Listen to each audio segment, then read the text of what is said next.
জনাব সাকিব, আপনার কাছে আসবো স্যারের সূত্র ধরেই, অর্থাৎ স্যার যে তথ্যটা আমাদেরকে দিল, যে অচিরেই, অর্থাৎ আপনার আমাদের মোটামুটি আমরা 11th আওয়ারেই আসি এটা বলা চলে।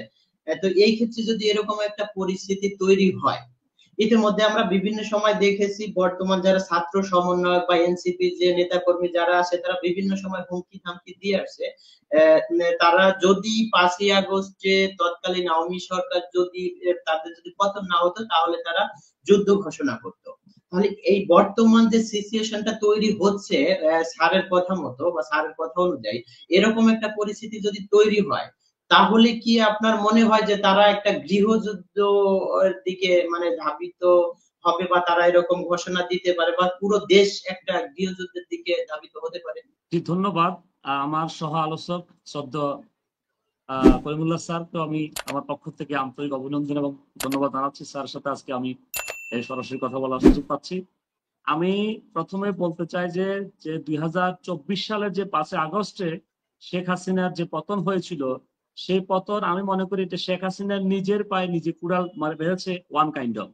কারণ জুলাই অভ্যুত্থান যখন চলছে তখন কিন্তু কেউ জানতো না যে এটা কি আসলে অভ্যুত্থান নাকি সরকার পতনের একটা বিষয়।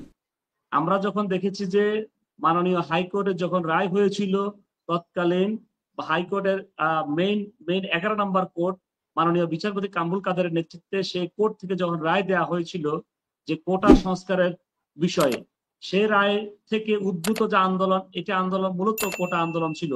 এবং বাংলাদেশের কখনো কোনো রাজনীতিবিদ এটা বলতে পারবেন না, কোনো দল বলতে পারবে না এটি শেখ হাসিনার বিরুদ্ধে বা সরকার পতনের আন্দোলন ছিল। পরবর্তীতে শেখ হাসিনা এবং তার দলের নেতৃত্বের কারণে, একটি গোয়ার্তুমির কারণে এবং একগুঁয়েমির কারণে এই আন্দোলনটা একটি বড় একটা আন্দোলন সৃষ্টি হয়।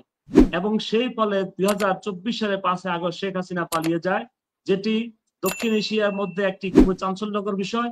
এবং এটি আমি মনে করি এটি প্রধানমন্ত্রী শেখ হাসিনা হিসেবে একটি নির্লজ্জ একটা আচরণ করেছেন।